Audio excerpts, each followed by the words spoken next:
기도하겠습니다.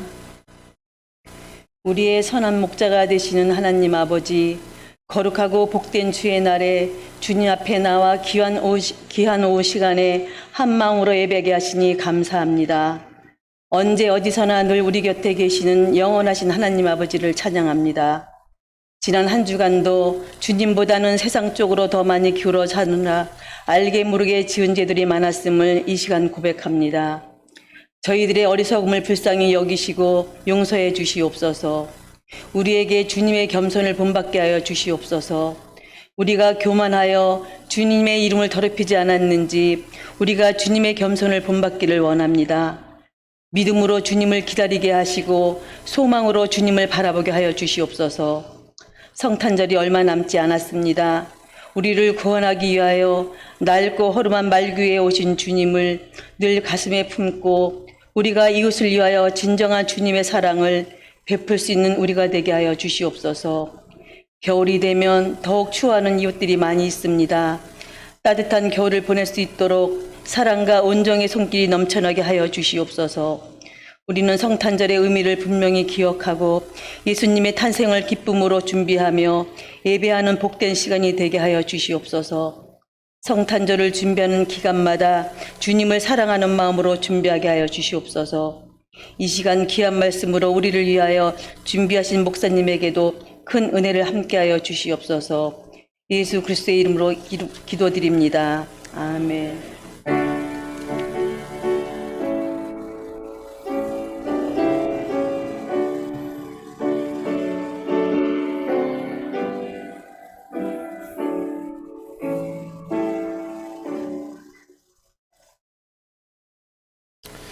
하나님께서 오늘 우리에게 주시는 말씀은 누가복음 2장 25절에서 38절입니다.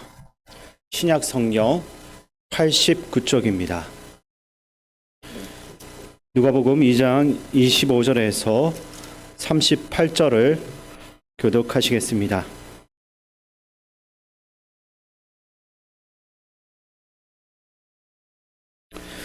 예루살렘에 시므온이라 하는 사람이 있으니 이 사람은 의롭고 경건하여 이스라엘의 위로를 기다리는 자라. 성령이 그 위에 계시더라. 그가 주의 그리스도를 보기 전에는 죽지 아니하리라 하는 성령의 지시를 받았더니 성령의 감동으로 성전에 들어가매 마침 부모가 율법의 갈래대로 행하고자 하여 그 아기 예수를 데리고 오는지라. 시므온이 아기를 안고 하나님을 찬송하여 이르되 주제여, 이제는 말씀하신 대로 종을 평안히 놓아주시는도다. 내 눈이 주의 구원을 보았사오니 이는 만민 앞에 예비하신 것이요 이방을 비추는 빛이요 주의 백성 이스라엘의 영광이니이다 하니 그의 부모가 그에 대한 말들을 놀랍게 여기더라. 시몬이 그들에게 축복하고 그의 어머니 마리아에게 말하여 이르되 보라, 이는 이스라엘 중 많은 사람을 패하거나 흥하게 하며 비방을 받는 표적이 되기 위하여 세움을 받았고 또 칼이 내 마음을 찌르듯 하리니 이는 여러 사람의 마음의 생각을 드러내려 함이니라 하더라. 또 아셀지파 바누엘의 딸 안나라 하는 선지자가 있어 나이가 매우 많았더라. 그가 결혼한 후 7해 동안 남편과 함께 살다가 가부가 되고 84세가 되었더라.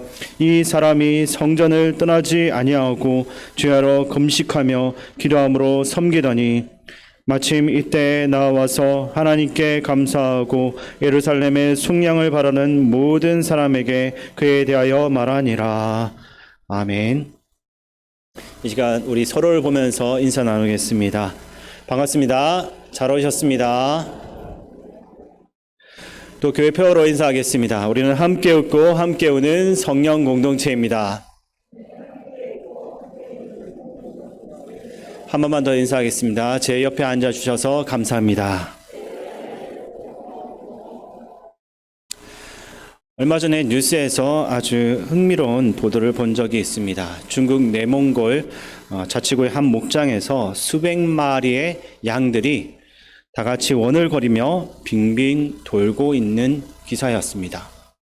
목장 주인에 따르면 처음에는 2-3마리 정도만 한자리에서 원을 그리며 돌았는데 나중에는 수백 마리가 합류하면서 무려 2주 동안 계속해서 한 자리에서 돌았다라고 합니다. 그리고 이 목장에는 34개의 우리가 있는데 유독 13번째 우리에 있었던 양들만 계속 원을 그리면서 돌고 있었다라고 합니다. 도대체 양들이 왜 이런 이상한 행동을 했는지 아직 정확한 이유는 밝혀지지 않았지만 몇 가지 추측들을 하고 있습니다. 첫 번째는 리스테리아균에 의해서 감염된 것으로 보고 있습니다.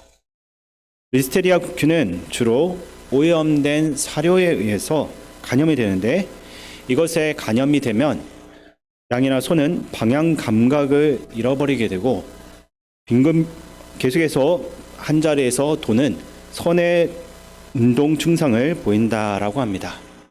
또 한 가지 추측은 양들이 너무 오랜 시간 동안 좁은 우리 안에 갇혀서 움직일 수가 없고 그리고 보폭이 제한되어 있는 환경 속에만 있다 보니까 좌절감을 느끼게 되면서 정신적인 이상이 생기고 반복적으로 순환하는 행동을 보이는 경우도 있다라고 합니다.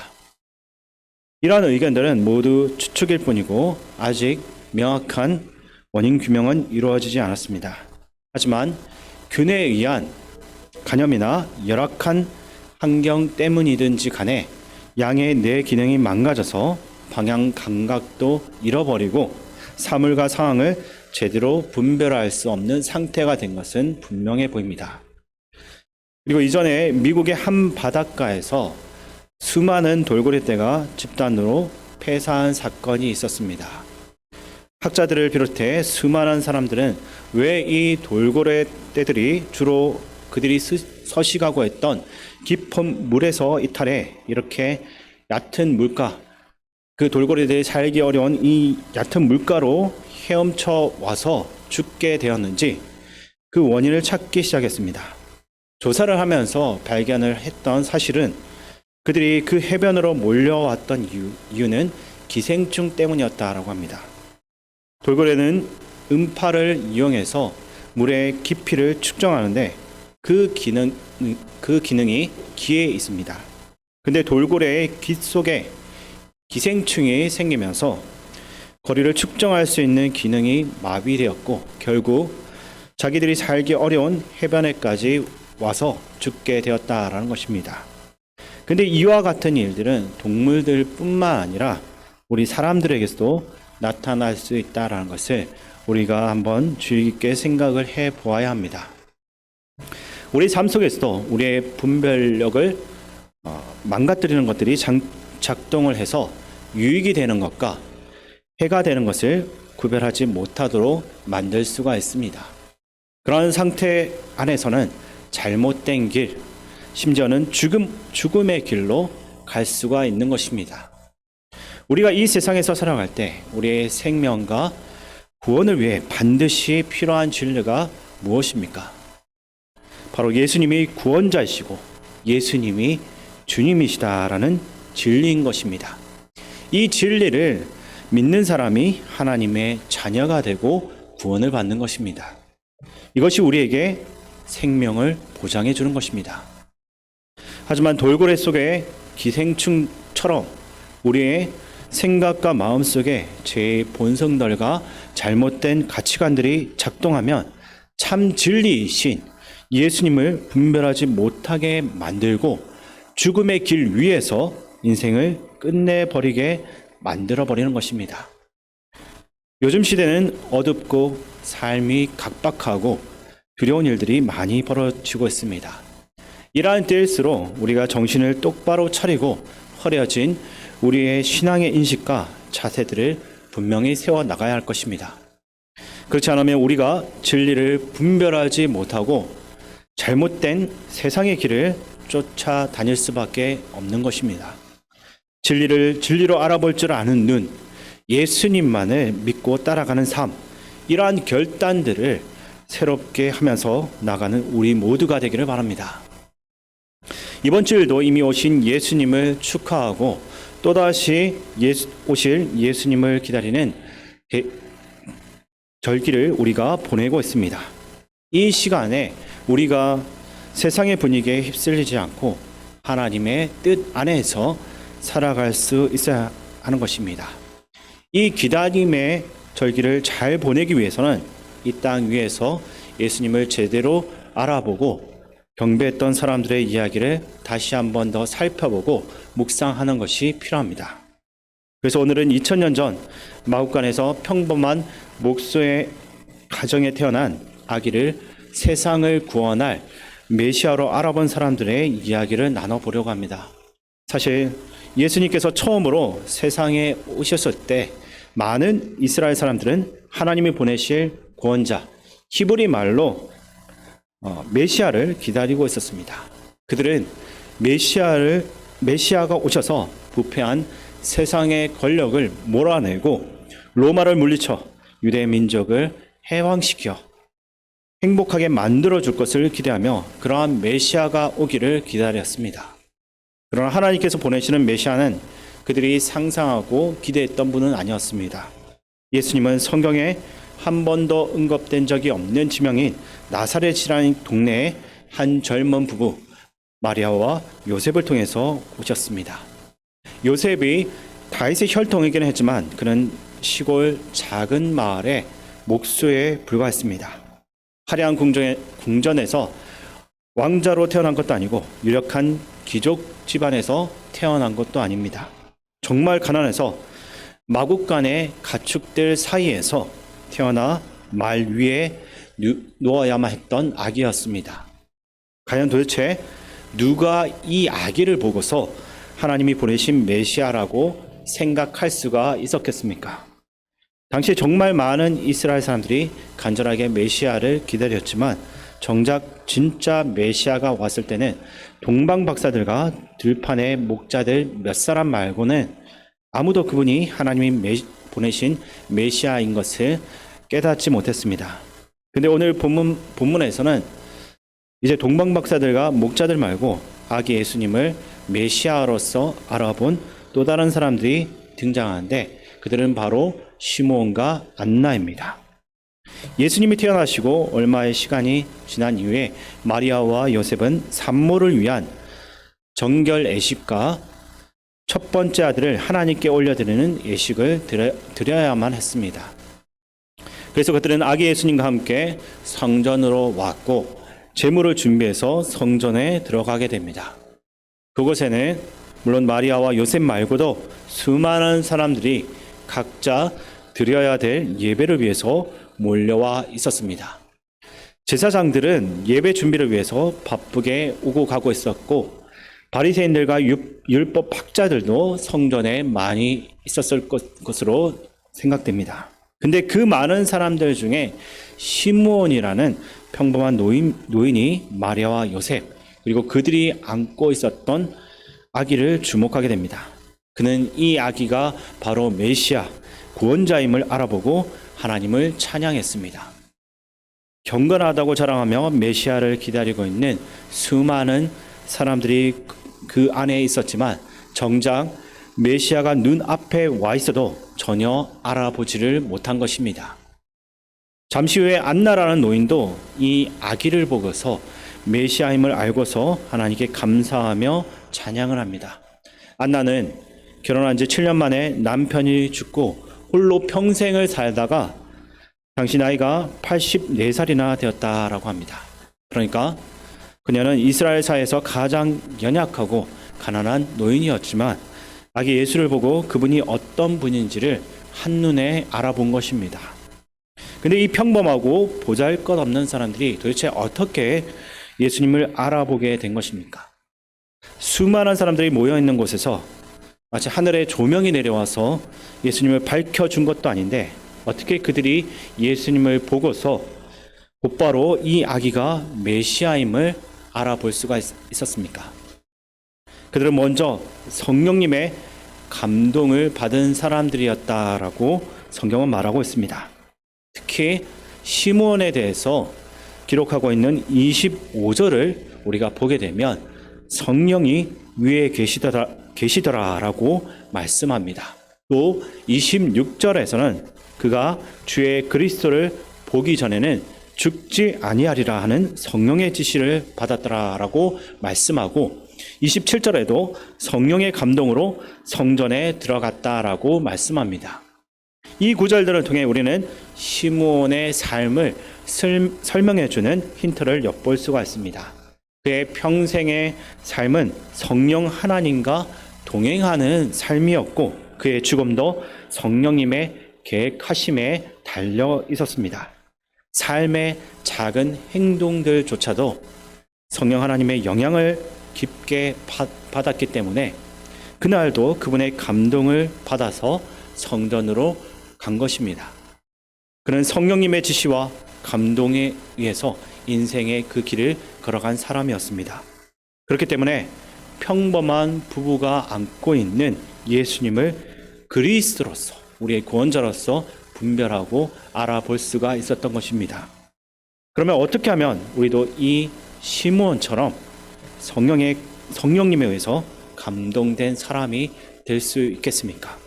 우리가 예수님을 나의 구원자로 나의 주님으로 믿고 받아들이면 우리는 그때부터 하나님의 자녀가 되고 그의 영이신 성령님께서 우리 안에 내주하시어 함께 하시는 것입니다.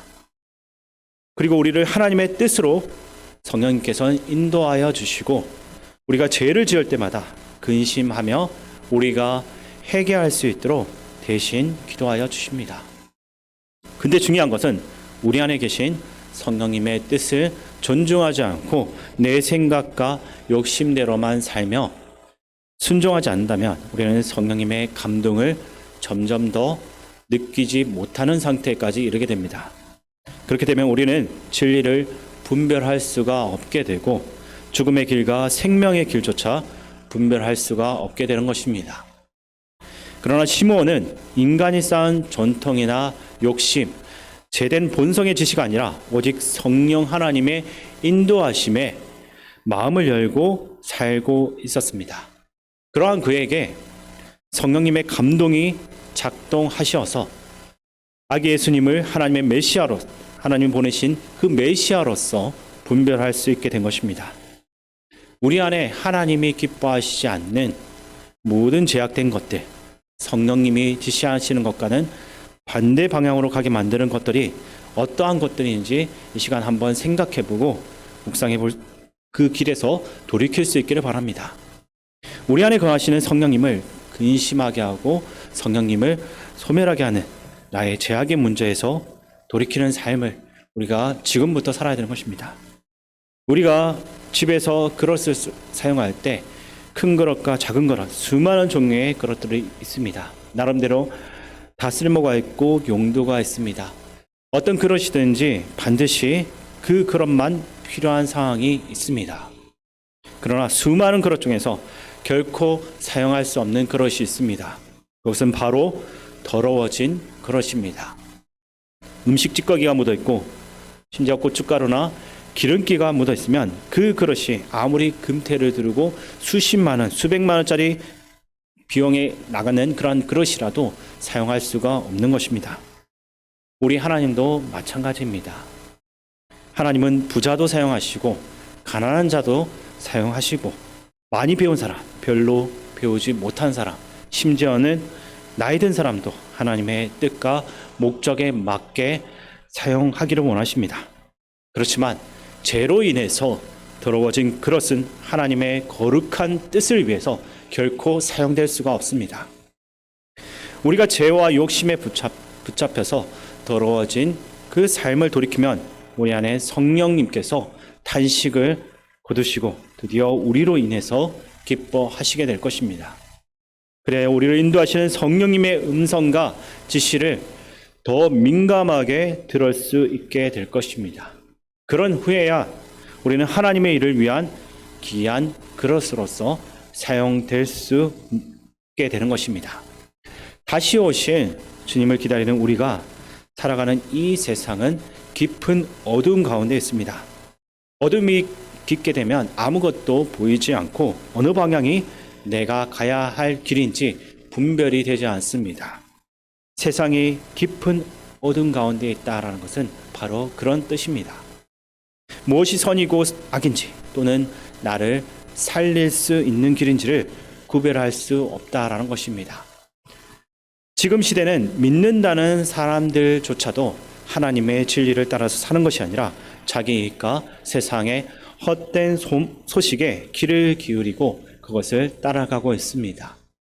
정말 성령님의 감동과 지시가 너무나도 필요하고 그것을 따라 살아야만 하는 어두워진 시대인 것입니다. 그러므로 우리가 조금 더 진지하게 내가 지금 따라가고 있는 세상의 가치와 제된 본성들을 깊이 성찰해 볼 수 있기를 바랍니다. 돌고래의 귀 속의 기생충처럼 나의 죄가 나의 모든 영적 감각을 마비시켜버려서 진리와 주님을 따라가지 못하게 하고 있는 그러한 것들이 무엇인지 우리 마음속에서 한번 들여다 볼 수가 있어야 하는 것입니다. 주일날 와서 한 번의 예배에만 만족하는 신앙인이 되지 않기를 바랍니다. 그러한 신앙생활로는 결코 성령님의 감동과 인도하심을 받을 수가 없습니다. 결국 세상의 어둠 속에서 그 가치와 지시를 따라 살다가 인생을 마무리할 수밖에 없게 될 것입니다. 내일의 삶 속에서 하나님 말씀 앞에 나를 비추고 내 안에 쌓여있는 죄에서 돌이키는 생활로 결단하시기 바랍니다.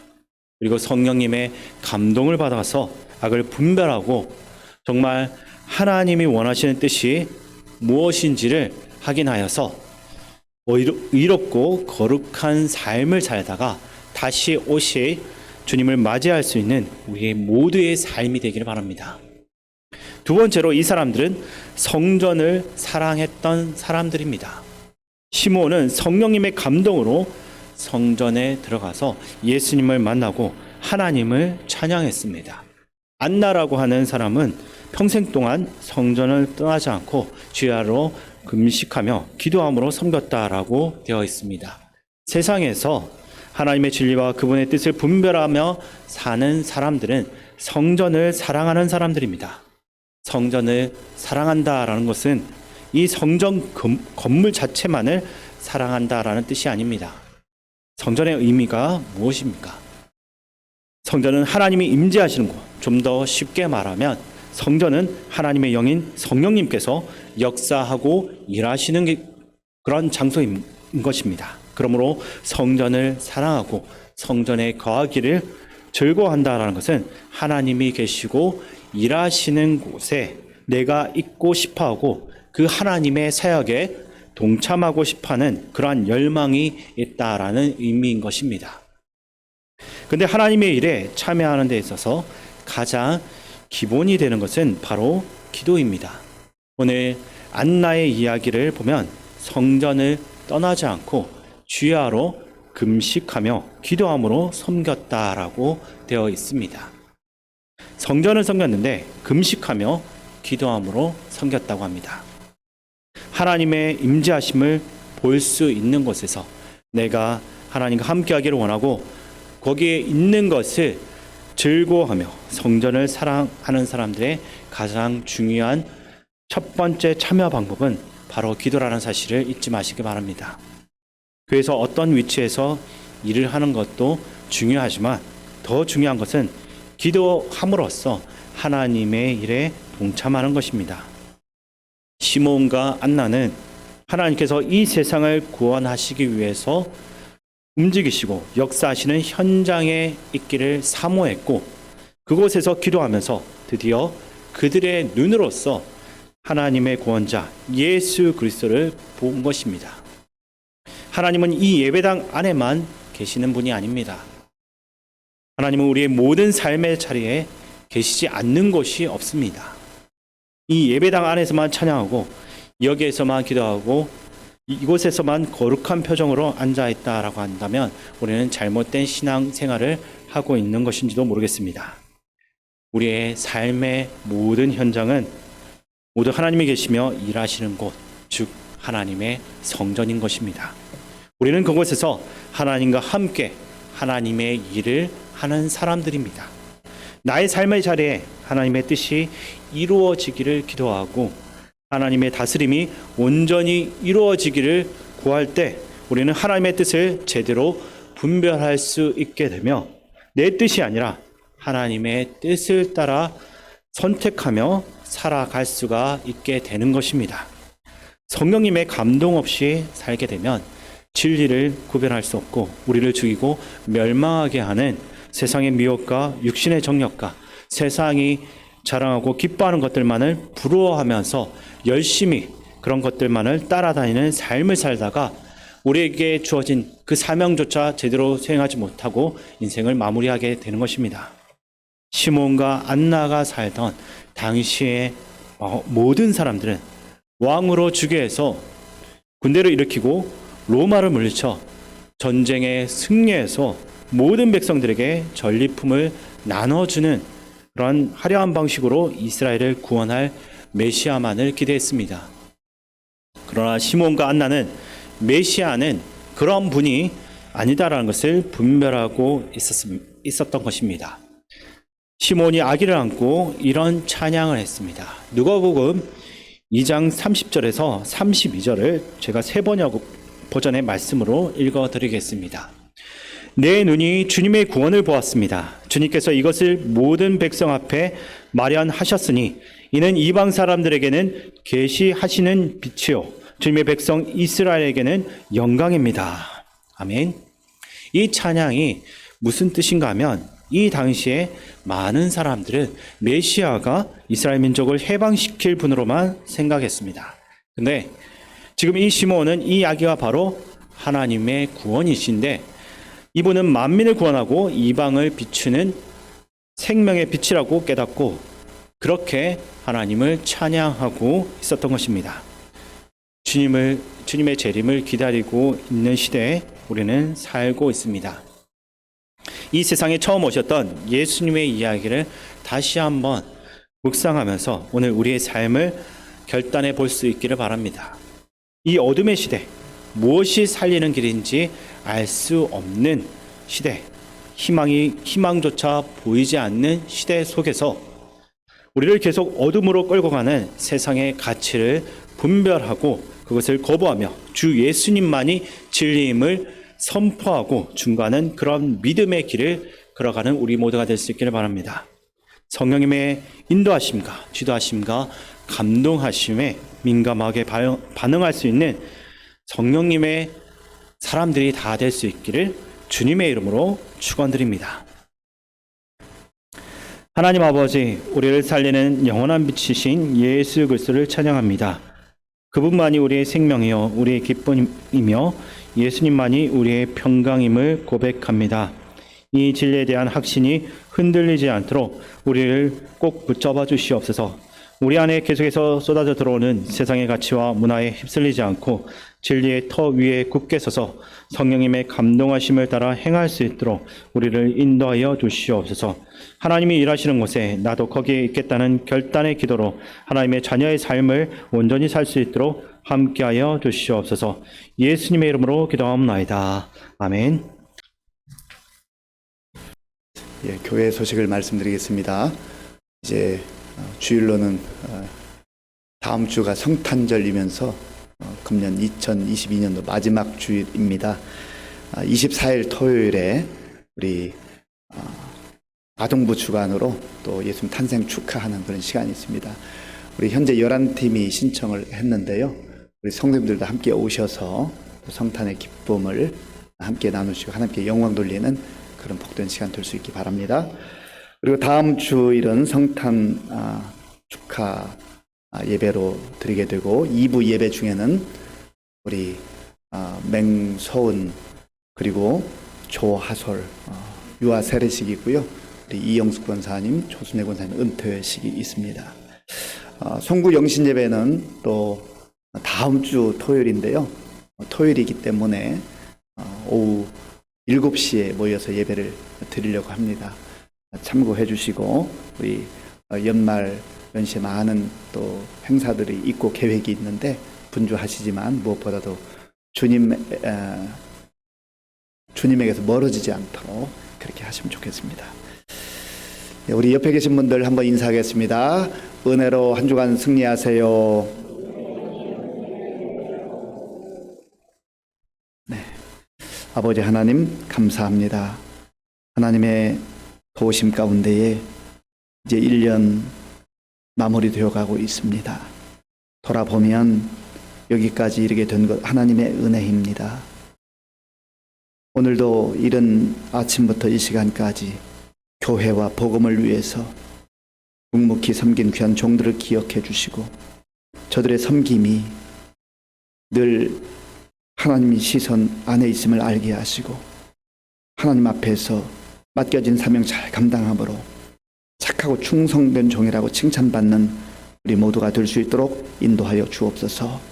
오늘 우리에게 주신 말씀을 우리의 심장에 새기고 마음에 새기고 세상에 나아가서 그 삶의 자리에서 그리스도인답게 성령님의 인도함을 따라 살아가는 우리 모든 성도님들 다 되게 하여 주시옵소서.